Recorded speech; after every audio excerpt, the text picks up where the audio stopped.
Ladies and gentlemen, welcome back to the channel. I'm Adam Steele for the Hot Pole Studios, and today we're going to talk about monitor controllers. Specifically, one that RME make for their range of products called the ARC.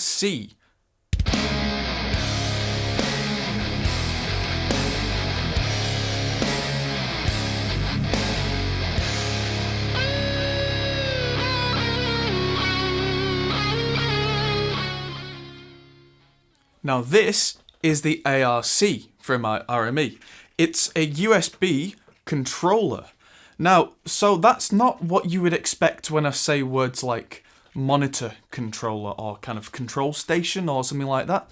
Usually what you would think of as kind of a monitor station, a controller, is that you would have your sound system with all your converters, and then afterwards the sounds would be sent to a separate box that does things like volume control, sends your sound to different monitors so you can choose between them, does things like it can fold to mono, and so on and so forth. Now, I had for a long time my main output from my system going through a TC Electronics level pilot, which is a tiny little kind of volume, it's an attenuator basically. So what you did is you got the output from your system going at full, and then you had your monitors calibrated to 0 dB, so essentially full, which would be way too loud for this room, for example, but then you use the volume control on the level pilot.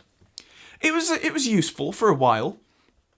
I found that it was hard to know exactly where the volume was at any one time, and after a while the level pilot started to break down that there was a big drop in volume on one side of exactly 6 dB, which with it being balanced told me that one of the cables somewhere or a connection had broken, and it just got to the point where it wasn't usable anymore. And the funny thing is, I took that out of the loop so that the converters, at the moment I'm using Focusrite Octo Pre Mark II Dynamic for the main outputs, and yes, I'm going to upgrade to something better in the future, but for now that's what I'm using. That's just a preamp and converter bank, so my main system revolves around the RME RADAT, which is part of the HDSP-E series. So basically it's one of the RME devices that uses TotalMix. I believe that there are several RME sound cards that can use one of these, and they are things like the Firefaces, I think the Digiface, the RADAT, the HDSP-E MADI. There are quite a few, and I'll put a little list just underneath here so that we can do a little research in the edit and be sure. But the way that I'm doing this is, instead of putting out the volume full blast and then controlling it with a separate piece of equipment, which may or may not degrade the sound. I mean, as far as I'm aware, some of the higher quality monitor controllers don't degrade the sound, but instead I'm controlling what the TotalMix software is doing, which is what is running the entire RME interface essentially from here. And it's got all sorts of clever buttons. It's got snapshots, so that if you set a routing up in TotalMix, you can just press a button and that will all change. But the things that are really interesting for me is that this has a talkback button, which means if you assign one of your inputs to your RME interface to be talkback, and you set up some of the outputs to be headphones, it's all configurable, by the way. You set exactly how you want this. Then talkback will do exactly what you would expect. It dims the monitors so that the microphone in here doesn't just blast more noise at them. It also sends that talkback signal out through to the headphone outputs. Nice and simple. You let go and you're back to normal, although you can configure it to be you touch it once and it holds on, and then you touch it again and it turns off. The button next to it is speaker B, which means that if you set an extra pair of outputs from your interface through your converters to be an output dedicated to another set of speakers, like I've done with these Studio Spares SN10s, which are essentially Yamaha NS10 copies, then you press that button and it turns off the output to your main speakers and it instantly turns it onto the other speakers. I've then gone out of my way to calibrate the output and match the sound levels between them so that when I click speaker B, I don't hear any volume loss, it just switches, which means that I now don't have to do any messing around, I can just change. There's a dim button as well, which knocks 20 decibels off the sound, so if someone in the control room is trying to talk to you during a mix and you can't hear them, but you have your volume set perfectly where you want it, you can just hit the dim button, turn around to the drummer and go, "What do you want?" And then talk to them, and then go, "Alright, fine, you're wrong, be quiet." And then hit the dim button again, and you're back to the exact mix level you were at. This is where using TotalMix is really kind of interesting, because up until now, I've had everything in TotalMix just at Unity, 0 dB, and then done things externally. But now, I'm looking at TotalMix, and I can see exactly how far below maximum, which is 0 dB, I'm outputting my volume to my monitors. Currently, what I've been listening to, it says that I'm at minus 33.5, which is relatively quiet. I was watching a YouTube video through this, just doing a bit of research, and they're loud, so I turned it down. But that means that I've got all this headroom, and the interesting thing is, because I have fairly decent quality 24-bit converters, I'm not worried about noise floor. I can just turn the output down using this big volume knob that clicks, it's stepped, so you can feel it, and it just gives me exactly the level that I want. There are another row of buttons here. There's a mono button, which does exactly what you would imagine. It just folds the main mix down, but it doesn't do that to any of the other outputs on the sound card, just the ones that you have set to be, these are my monitors, which is interesting. It's not hardwired to output 1 and 2, for example. If you've got, I don't know, if you've got an AES output or an SPDIF output that goes to your main converters for your active monitors, you can assign in TotalMix for that to be your main monitors, and then the volume will affect that. Then there's volume phones 1 and phones 2, so you can turn up or turn down the output that's going to your headphone amps, maybe in the live room or whatever. And if someone you're working with in the vocal booth says, "Oh, can I have more headphone level, less headphone level?" Instead of you having to go through your DAW and change everything, you can just go volume phones 1, less or more, and then click it again and you're back to normal volume. Nice and simple. Now, there's also one of my favourite little tricks. There's a little jack on the side. This jack is where you plug in a switch. Now, the switch is usually assigned to TalkBack. Now, I've got a pedal switch attached. So if I have that near my foot, say, and I press it, then the TalkBack comes on without me having to reach over to the controller. Which, if I've got my hands on the keyboard, it sounds lazy, and maybe it is.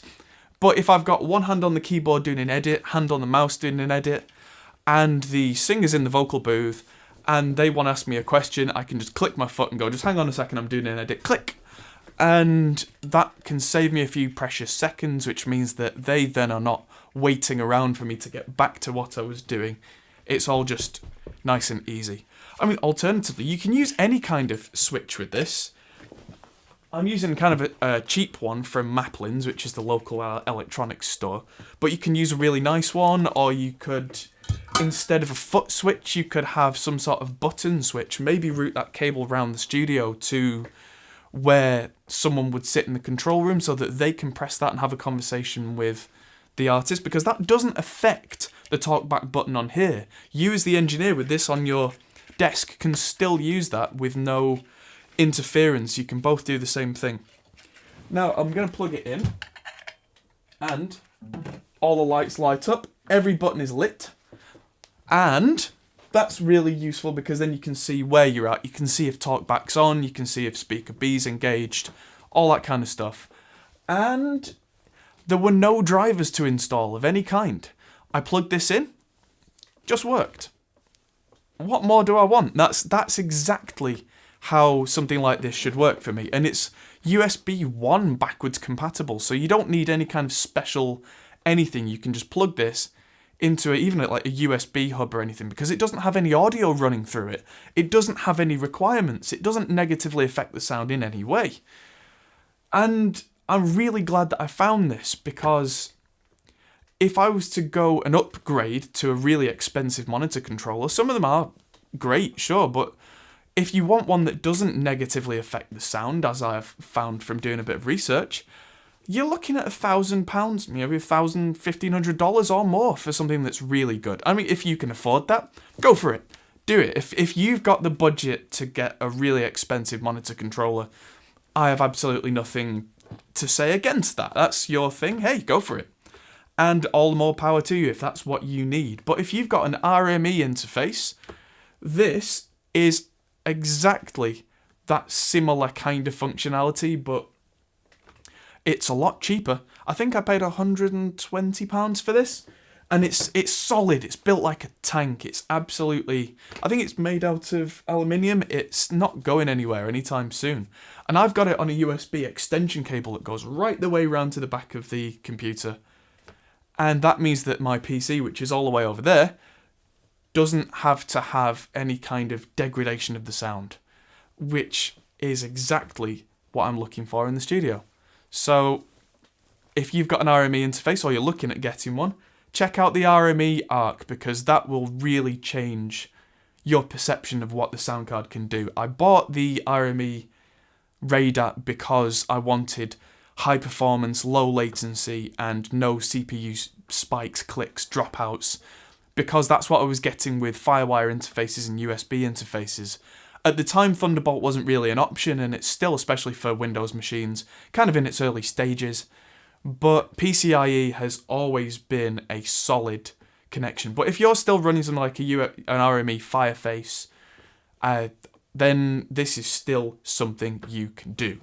So check it out, because then if it's a Fireface, you're on a Firewire cable still maybe. They're limited to 2 meters, so you need that to be really close by. Maybe you can put this controller, because this can go on a really long USB cable. Maybe you could put this next to where you're recording and then control the volume and everything from there. Just a suggestion. So there's so much you can do with this kind of thing. And if you've got decent 24-bit conversion, then you can knock 30 decibels off the signal coming out and still get pristine quality sound coming out of your monitors without going deaf. So, hope you've enjoyed this video. Thanks for watching this, and there's a lot more coming up very soon. There's a demo of the orange 4-stroke bass amp. We're going to compare a Roland Blues Cube to a Fender Blues Deluxe. We're looking at the Boss Angry Driver pedal, which I'm really excited for. And there's so much more coming up.